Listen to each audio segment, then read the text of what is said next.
দেখাতে আসিনি। আমরা কোটিপতি কেউ না এখানে, আমরা রোজ খেটে রোজ খাওয়া মানুষ। আমাদের ইনকাম করতে মাথার ঘাম পায়ে ফেলে ইনকাম করতে হয়, সেই টাকা খরচ করে আমরা এসেছি। আমাদের টাকা ভালো করে ডাক্তার দেখানোর পয়সা নাই। হসপিটাল ডাক্তার সরকার বানিয়েছে আমাদের চিকিৎসার জন্য, সেই হসপিটালে ডাক্তার কেন আসবে না? চিকিৎসার অভাব কেন থাকবে? আরজিকর হাসপাতালে ডাক্তারি পড়ুয়াকে ধর্ষণ করে খুনের প্রতিবাদে ডাক্তার সহ নার্সদের কর্মবিরতি চলছে গোটা রাজ্যের পাশাপাশি মুর্শিদাবাদ মেডিকেল কলেজ হাসপাতালেও আজকে আউটডোর পরিষেবা বন্ধ রয়েছে। সঠিকভাবে চিকিৎসা পরিষেবা না মেলায় বহরমপুরের মুর্শিদাবাদ মেডিকেল কলেজে পুলিশকে ঘিরে তুমুল বিক্ষোভ। মুর্শিদাবাদ মেডিকেল কলেজ হাসপাতালের উত্তেজনা, পুলিশকে ঘিরে ধরে তুমুল বিক্ষোভ রোগীর পরিজনদের। টিকিট দেওয়া হলেও কেন চিকিৎসা করা হচ্ছে না, এই অভিযোগ তুলে দফায় দফায় বিক্ষোভ দেখাতে শুরু করে পরিবারের লোকজন। পুলিশ গেলে পুলিশকে ঘিরে শুরু হয় বিক্ষোভ। উত্তেজনা মুর্শিদাবাদ মেডিকেল কলেজ হাসপাতাল চত্বরে, যদিও পরবর্তীকালে মেডিকেল কলেজ কর্তৃপক্ষ এবং পুলিশের আশ্বাসে বিক্ষোভকারীদের বিক্ষোভ শান্ত হয়। কি বলবো, ডাক্তার আসেনি। হ্যাঁ, আমরা শুনেন টিকিট দিয়েছে, কাউন্টারে দোষ দিব না, টিকিট দিয়েছে, সিকিউরিটির দোষ দিব না, সিকিউরিটি এসেছে, ডাক্তার কেন আসেনি? চিকিৎসা কে করবে, ডাক্তার নাকি পাবলিক? ডাক্তারকে হসপিটালে রাখা কেন হয়েছে? সরকারে ডাক্তার রেখেছে নাকি নিজের ইনকাম করে ডাক্তার সরকারি হসপিটালে থাকে? সরকারে মাসের মাস বেতন ভোগ করে, কেন হসপিটালে ডাক্তার আসেনি? সরকারের কাছে এই কৈফিয়ত কেন নাই? কেন হসপিটালে ডাক্তার আসলো না? এতগুলো রুগী, শত শত রুগী, কেন চিকিৎসার অভাবে তারা বাড়ি যাবে? কতজন চিকিৎসার অভাবে হয়তো মারাও যাবে, কেন যাবে?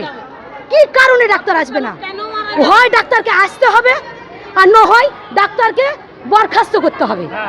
হয় ডাক্তার আসতে হবে, নাহলে ডাক্তারকে বরখাস্ত করতে হবে। কারণ আমরা জানবো যে ডাক্তার নাই, আমরা চিকিৎসার অভাবে মারা যাচ্ছি। আর যদি ডাক্তার থাকে তাহলে ডাক্তারকে হাজির হতে হবে 12টার মধ্যে। 12টা পর্যন্ত আমরা অপেক্ষা করব। 12টার পর মধ্যে যদি না অপেক্ষা আসে তাহলে আমরা তার জন্য আইনে অবমি করব। 12টার মধ্যে যদি ডাক্তার আসে তো ডাক্তারের বিরুদ্ধে আমাদের কোনো অভিযোগ নাই।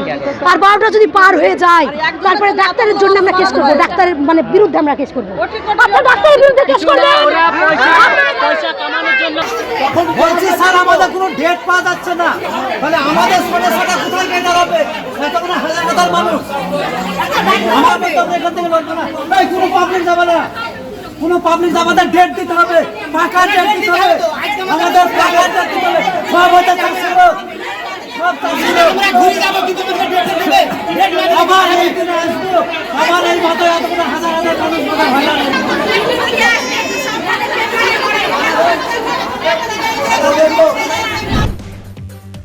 বহরমপুর থেকে শাহিন শেখের রিপোর্ট, চেতনা নিউজ। আপনি কি হজ ও উমরাহ যাবার কথা ভাবছেন, তাও আবার স্বল্প খরচে?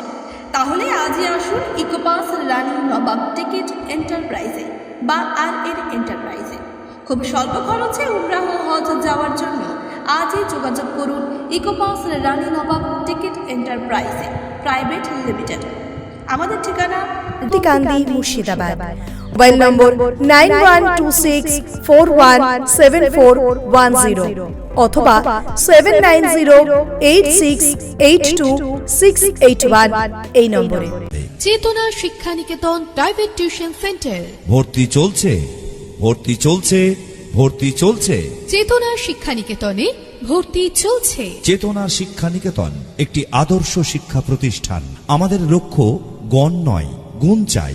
চেতনা Shiksha Niketan private tuition centre, Jibanti, Murshidabad.